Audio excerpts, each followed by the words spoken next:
Hello everyone and welcome back to another video. Today we'll be talking about what I consider to be the worst civilization for Pro 1v1 Arabia. And I mentioned that it's going to be for Pro 1v1 Arabia because I do think that this civilization is actually much better in lower brackets because of its aggressive nature and because generally speaking there's a lot more fighting and a lot more chaos in lower levels, which is where the civilization tends to thrive. However, in Pro 1v1 Arabia, it's a lot more controlled, it's a lot more strategic, and this civilization just kind of falls behind in that scenario. And the civilization I'm talking about is the Bulgarians. I made a tier list recently for 1v1 Arabia and I put the Bulgarians in the D tier, which usually is not a crazy thing. There's a few civilizations in the D tier, but this time around, after playing tons and tons of games of 1v1 on my road to 3000 elo, spoiler, we haven't gotten there yet, but we got close. I got back to it. But after all of those games, I couldn't justify putting another civilization in the D tier like the Bulgarians, and they ended up being the sole D tier civilization. Although that's very sad because I actually personally really love the Bulgarians as a civ. As far as like how I like to play my games, I do enjoy playing with Bulgarians. It's a nice aggressive civilization and it plays with primarily cavalry and it has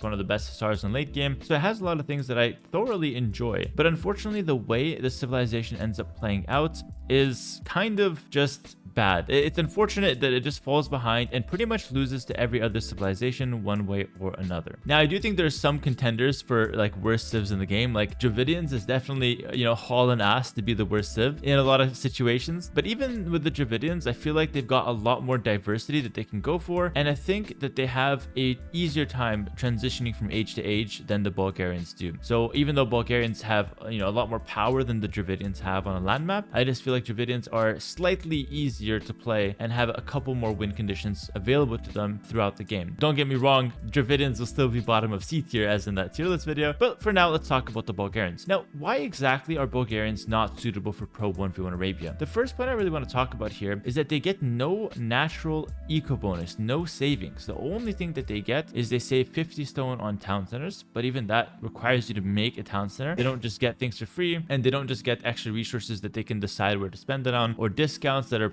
more or less generic. It's just 50 stone saved on just a town center, which is actually quite meaningless across a game of 1v1 Arabia because number one, that only kicks in Castle Age, and number two, it's not the craziest discount in the world. If the discount was, say, town centers cost only 25 stone instead of 50, I think that could be a bit more meaningful, but as it stands now, it's not exactly the craziest deal. But they also get a few other savings or discounts that are worth mentioning. They get some savings and discounts on their blacksmith upgrades, and they also get a free upgrade of the entire militia line, all the way up until 200 swordsmen as they lack champion. Now to start, let's talk about the blacksmith bonus. I think this is probably their most solid bonus, and it lets you play aggressive and lets you save a little bit of resources early on and quite a few resources over the course of the game. However, this does require you to invest into those blacksmith upgrades, which don't do anything unless you're able to get value out of your units. So this kind of forces you to play aggressive and to play with a lot of army. It doesn't let you get away with like some greedy, like really fast up turbo development, which a lot of pro players do enjoy doing. Like other civilizations that get access to extra villagers, they get access to, discounts on their buildings. Those civilizations can just pull ahead without having to do any damage to their opponents, making them a little bit easier to read out games and sneak out some advantages. Now, as far as the free militia line, this is a really solid bonus if it was given to any other line in the game. If you got free crossbow, free arbalest, that's insane. Free light cap, free hussar like Turks, that's solid. Any other free line in the game would be a really strong bonus. Like Ethiopians used to get free halbs, that was too strong, it got nerfed to only free pikemen. But when it comes to the militia line, even though we lack champion and that's kind of where the balance is, I would even say even if you give Bulgarians champion, it probably isn't even that broken if you think about it, because the militia line as it currently stands is simply the worst generic unit line in the game. It's unfortunate. I do enjoy playing with the infantry line quite a bit, and my favorite unit growing up, or one of them, was the 200 swordsman. I just thought it looked cool. So I do really want to love this bonus and think it's like a really solid thing to lean on for the civilization, but it really just doesn't have much application. Yes, it lets you do a nice meta arm rush, but meta arm is really predictable with Bulgarians, and pro players can easily open one range archers to just really beat out the meta arm rush before it even picks up steam. And Bulgarians don't really have the strongest economy to follow up the meta arm rush, so although you do get the savings on the meta arm tech, you're kind of left stranded having to go with like a follow-up aggressive range and try to squeeze out a cheaper fletching to get some bonuses compared to your opponent that probably has a civilization that gives them extra resources or more flexibility, or a discount on some unit line that is a bit more flexible than the meta arm. As the game progresses, this bonus does give you you like more free resources in a way, like with getting the free upgrades, but it limits you to making an infantry switch, which is only possible in very select situations. Infantry switches are not going to be like a go-to every single game in pro 1v1s, and so it really just ends up being a very niche thing to tech into and to have those free upgrades kick in and maybe get some tempo because the upgrades are free and you don't have to wait for them in specific matchups. And one notorious matchup is actually the Aztecs, who I felt like at some point, like in the Hidden Cup 3, I think, I felt like Bulgarians were a counter matchup to Aztecs because you can get a nice tempo with the free 200 swordsman. But the thing is, even with that matchup, that only kicks in a bit later on in the game, and Aztecs have